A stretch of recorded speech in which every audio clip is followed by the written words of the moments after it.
Welcome back. We've got Onyiyechukwu Onyeibe. She is the CEO of Hair by Poshclass, a top hairstylist whose services are highly sought after by high-class individuals, top celebs, society women, and party rockers. And she's here to talk about her business and, of course, doing business in this particular climate. It's great to have you. You are welcome. Thank you very much. How much is this hair you're wearing?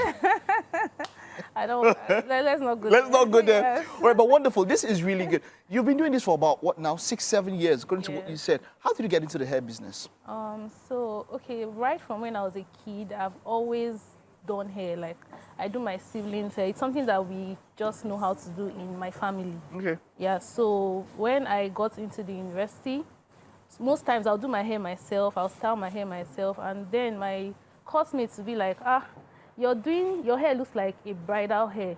So, like, I got comments like that from several people. Okay. So after some time, I now thought about it, and then I started doing bridal shoots with people. Like, I went to town, did shoots with makeup artists. This is what they call collaborative shoots, right? Okay, yeah. So I did a lot with people in Owerri. Then I was schooling in Futo. In Futo, okay. Yeah, so from Futo, when I was done with doing with a lot of makeup artists in Owerri, I traveled to Port Harcourt and did the same collaborative shoots with people. Do you understand?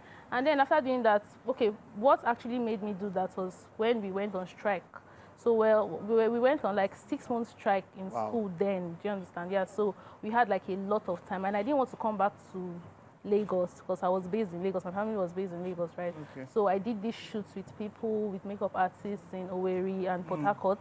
So after some time, I now started getting requests from brides to come and do their hair. Yeah. So that was how it started. I like that.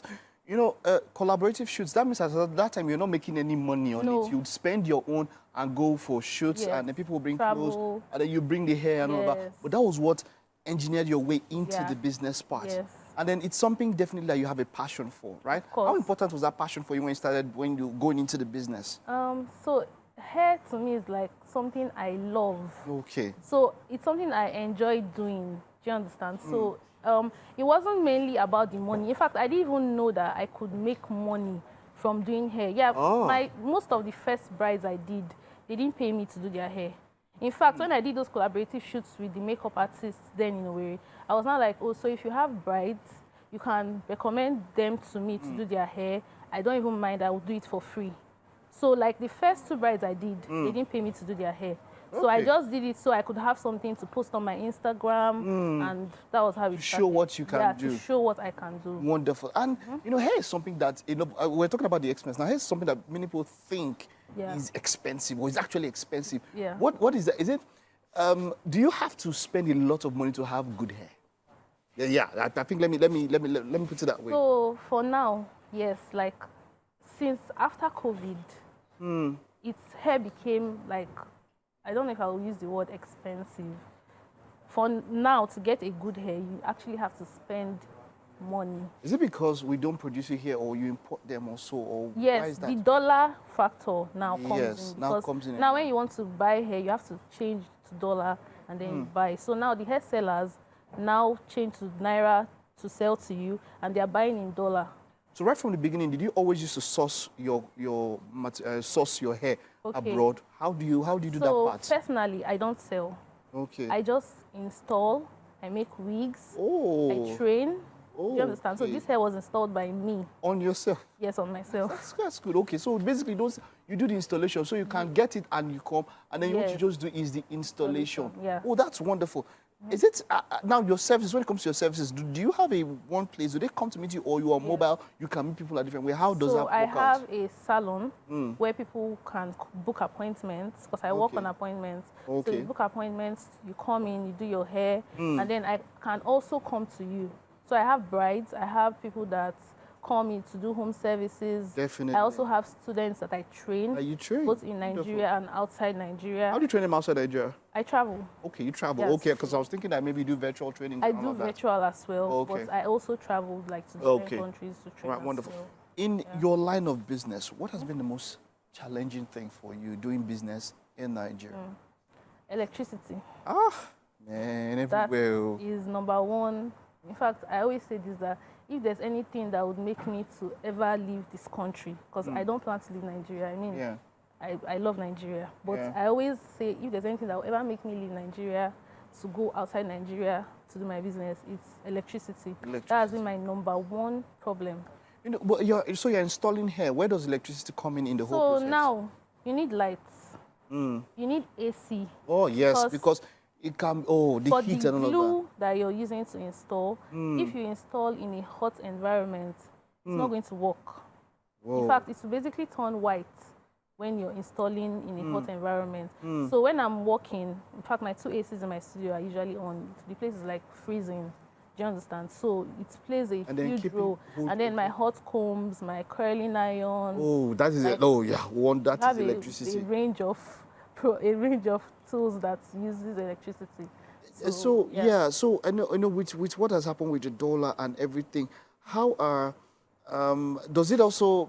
How are Nigerians reacting to it? Do people install hairs more now? Do they spend more on hair? Like, is it easy for them to take out money now since it became more expensive now for hairs?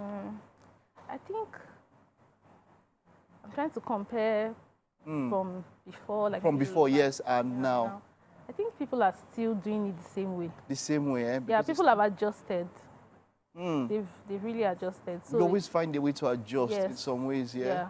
Right, now, when you made mention at the early stage collaborations and all of that, do people still come and meet you and tell you that, let's collaborate too? Of course. I'll give you exposure or something. Where do you, now you are fully, it's now commercial and making money. Where do you draw the line between, how do I put it now, doing something for, should I say exposure, some people want to come about, and then when it comes to financials, how do you draw the line?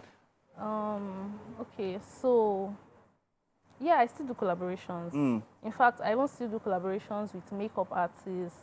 I do collaborations with people.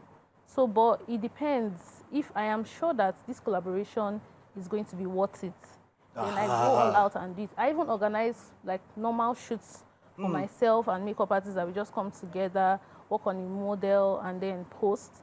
Because in a way or two, these collaborations help. No matter how you've grown or no matter how many clients you have, you always need to do these collaborations because once in a while, you don't know the work that a client is going to see on your page that will make them book you. All right. Do you understand? So, yeah, I still do collaborations. Now, just to wrap up, what's the most, if I was to tell you to just teach me one business lesson that you've learned from your years in business, generally that you can pass on to somebody, what would that lesson be? Perseverance. You have to always persevere, and then you always have to have passion for what you do. Like in my early stages of doing this business, it was not easy. Even till now, it's not easy. But I mean, because of the passion I had for the business, I kept on doing it because I loved it. I think my passion is money.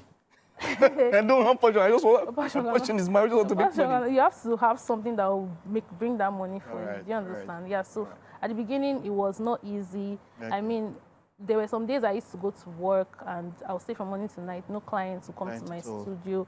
It was even, in fact, until Ms. Waneka posted me on her page. And then that was like my breakthrough. Your breakthrough. Do you understand? So after then, I started becoming fully booked and having clients like back to back. So I feel like in every person's business or in every person's life, there would be a point that you definitely have to, so you just have to keep on, because you don't know when it's going to come. And you don't know what it's going to be. So you just have to keep on going. Thank you so very much. That's a lesson that I will take to heart and every other person can learn there. No problem. We've got breakfast for you. Hope you don't mind. No problem. All right, come on. Let's head over to the kitchen.